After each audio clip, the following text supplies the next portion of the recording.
Assalamualaikum warahmatullahi wabarakatuh anak-anak. Apa kabarnya kalian hari ini? Semoga tetap sehat dan semangat walaupun belajar dari rumah. Anak-anak, sekarang kita sudah masuk ke bab 6, yaitu mengapresiasikan dan mengkreasikan fabel.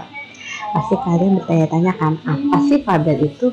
Nah, untuk tahu lebih lanjut, kita harus tahu dulu nih ciri-ciri dari fabel. Kalian dengarkan penjelasan ibu kali ini ya. Ciri-ciri fabel. Ada 5 ciri-ciri fabel ya anak-anak. Yang pertama, tokoh binatang. Maksudnya semua cerita fabel itu diperankan oleh binatang yang menyerupai manusia. Dia bisa berbicara, dia bisa belanja, dia bisa sekolah dan lain-lain. Nah, yang kedua adalah dongeng. Jadi semua cerita fabel itu adalah fiksi atau tidak nyata. Yang ketiga, karena ini cerita tentang binatang, maka latar tempatnya itu kebanyakan mengambilnya di alam seperti di hutan, di sungai, dan lain-lain. Yang keempat, alur maju. Jadi cerita dalam fabel ini mudah dimengerti karena sesuai dengan urutan peristiwa. Nah, yang kelima, bahasanya naratif. Jadi kalau kalian membaca cerita-cerita fabel, itu bahasanya itu bahasa yang sangat mudah dimengerti. Jadi bahasanya naratif atau narasi atau menceritakan.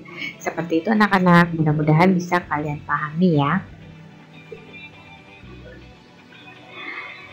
Jadi bisa disimpulkan bahwa fabel itu adalah cerita fiksi atau hayalan berupa dongeng yang menggambarkan budi pekerti manusia tapi yang diperankan oleh binatang. Jadi fabel ini cerita-cerita binatang ya anak-anak.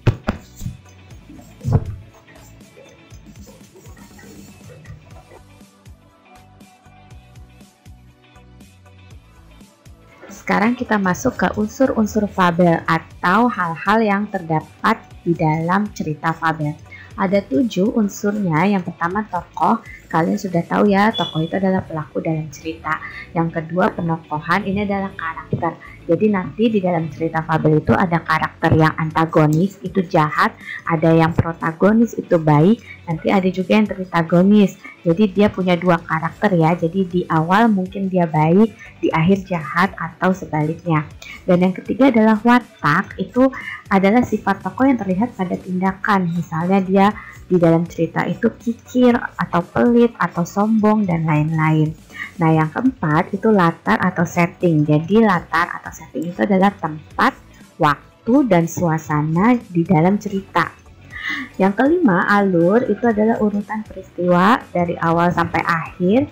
Dan yang keenam adalah tema, yaitu cerita itu tentang apa sih? Nah, gitu ya, itu adalah tema ya, gagasan atau ide cerita. Dan yang ketujuh adalah amanat, yaitu pesan yang ingin disampaikan penulis di dalam cerita. Nah, itulah unsur-unsur fabel.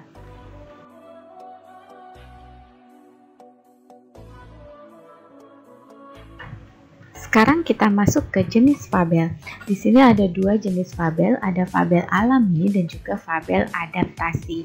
Nah, kalau kalian lihat nih sesuai dengan gambarnya, kalau fabel alami itu berarti cerita binatang tapi yang masih melekat unsur-unsur kebinatangan ya pada si tokoh. Contohnya aja nih ada kancil dan juga siput.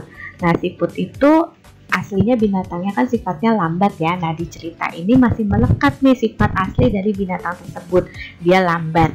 Nah, tapi kalau fabel adaptasi ini cerita binatang tapi tokoh binatangnya itu udah banyak berubah ya, sudah seperti manusia gitu. Dia bisa ke sekolah, dia bisa bekerja. Nah, contohnya kayak SpongeBob nih. Jadi kalau kalian menemukan cerita binatang tapi di dalam cerita itu binatangnya itu udah kayak manusia, sudah melekat sifat-sifat kemanusiaan yang dominan, berarti itu disebut dengan fabel adaptasi. Tapi kalau masih banyak sifat-sifat binatang aslinya itu yang melekat, berarti itu adalah fabel alami.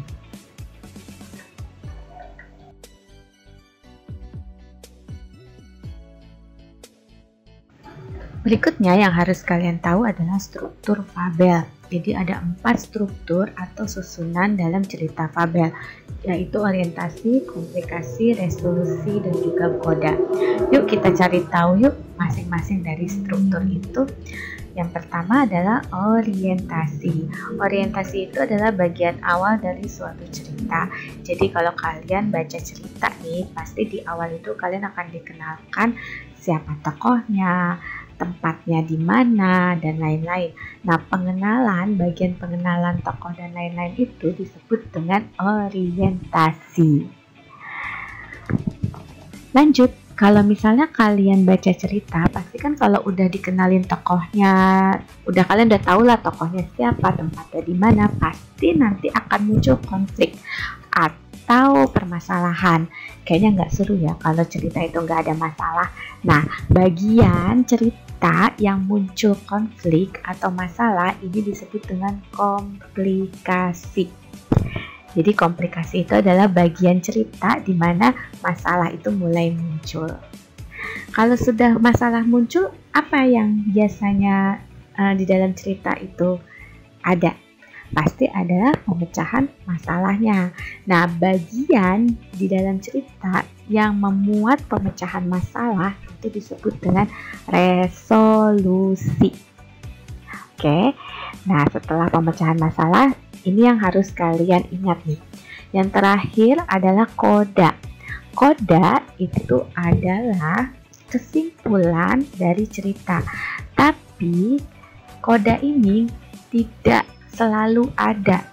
Jadi ada cerita fabel yang tidak memiliki koda, tapi ada juga cerita fabel yang punya koda gitu. Jadi koda ini dia tidak selalu ada anak-anak. Jadi bisa aja fabel itu yang cerita fabel yang strukturnya cuma ada 3, yaitu orientasi, komplikasi, dan resolusi. Tapi ada juga fabel yang strukturnya sampai koda, yaitu ada 4 ya, orientasi, komplikasi, resolusi, dan juga koda.